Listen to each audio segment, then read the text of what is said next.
Ready, headlines? Roll headlines. Coming up on Valley View News, prisoners at Guantanamo Bay may be moving to a lockup in Illinois. In the United States, information is free. President Obama speaks on freedom of speech in China. Former vice presidential candidate Sarah Palin talks with Oprah Winfrey. Hello and welcome to Valley View News. I'm Samantha Minton. And I'm Shayla Selva. Some terrorism suspect held at Guantanamo Bay prison in Cuba may be making a move to the United States. President Obama plans to bring inmates here to the Thompson Correctional Facility in Illinois. Supporters say it's a good economic opportunity for the state because it could create several thousand jobs. But opponents say inviting Al-Qaeda to the state with the tallest building in America makes it a prime target. A Los Angeles quest for a new medical pot ordinance saw yet another proposal, its fifth. The proposed ordinance would ban most of the 1,000 marijuana dispensaries in Los Angeles. The LA City Attorney's Office says it would allow marijuana to be eaten rather than smoked. It also gets rid of a rule that has required medical marijuana collectives to provide names of those who use the dispensaries to authorities. The city attorney cannot shut down marijuana dispensaries until an ordinance is in place. Another natural disaster has hit the fire-stricken residents of La Cañada Flint Ridge. Reporter Samantha Minton shows us how they are recovering and gearing up for the next one. Street sweepers scrub the mud-covered asphalt over and over to remove dirt from the mudslide. Previous fires in La Cañada Flint Ridge had burned up all the plants in the surrounding mountains. What's left are dry, brittle roots that have given way to mud and threaten the homes directly below. Gina Zamparelli says the mudslide started after a rain around midnight on Friday the 13th. I heard this really strange, like roaring, thundering sound outside, and I said, "What is that?" And I opened my kitchen door and smelled dirt and grabbed my flashlight, ran outside, looked across the street, and the mountainside was just coming down in torrents into the street. And neighbors came out. We're just amazed at the mountain coming down, and then we realized our elderly neighbor, and we all ran over to his house. He was just standing there with water all over the floor. The man's cactus garden was buried by several feet of mud, throwing his terracotta pots into a mud-soaked driveway. This mess has people working hard to clean other driveways by shoveling away the last of the dirt, mud, and rocks. City officials brought dump trucks to carry away the debris and empty a nearby overflow basin. Neighbors are now preparing for the next rain by making sandbags with materials the city provided after the fires had ended. The city recommends homeowners put up sandbags like these every rainy season for the next 3 to 5 years. However, it's a lot of work to put up and take down, causing some residents to invest in landslide and flood insurance instead. I'm Samantha Minton in La Cañada Flint Ridge for Valley View News. Pollution in Malibu's waters isn't something new, but the plan to reduce it is. Valley View's Joyce Ajuri reports on an expensive proposal that could change the way waste is cleaned up at the beachside community. People may want to tread carefully on Malibu's waters. Pollution's always been an issue when it comes to the ocean. The old and expensive septic tanks from commercial and residential properties may be to blame. So Malibu's water board may approve a ban on septic systems in the heart of the city. We still have to locate a spot.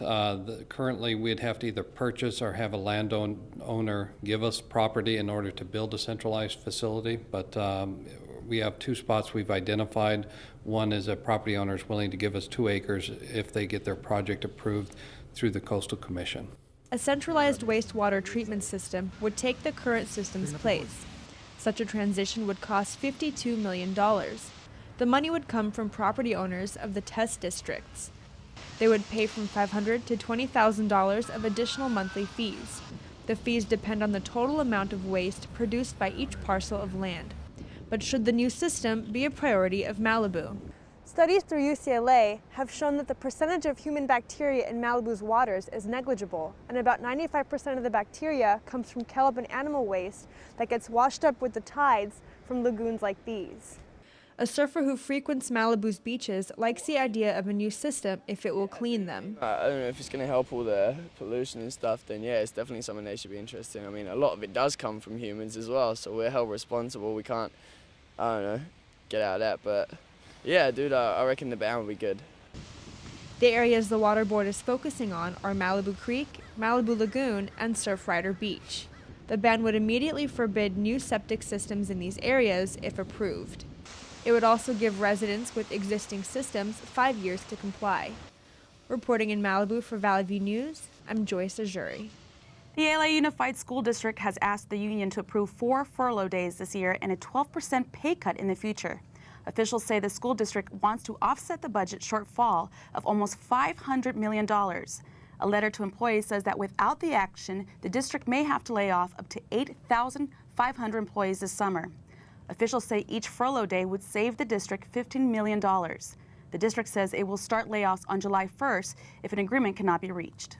Some people came to Pasadena recently, pink slips in hand, ready to meet someone who might help them find a new job.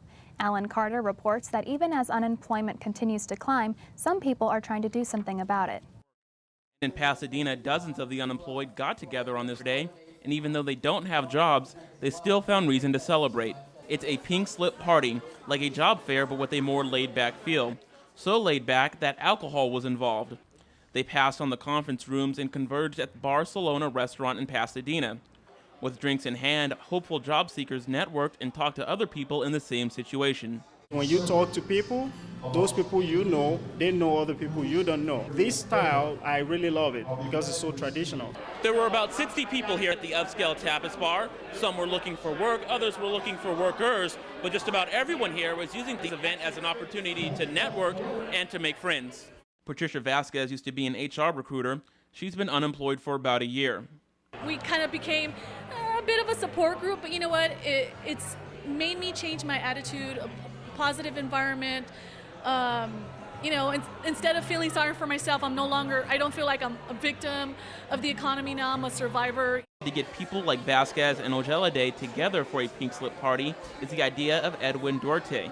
He too is jobless and says with nearly 10% of Americans looking for work, the unemployed need to make support groups. A lot of times you look for a job for yourself, but with the current economy and how challenging it is, it's really important that we band together, form this community, and I just want everybody to pay it forward, look out for one another, and just help each other out in these challenging times. So even though the checks aren't as frequent as they used to be, people here are staying positive and writing it out.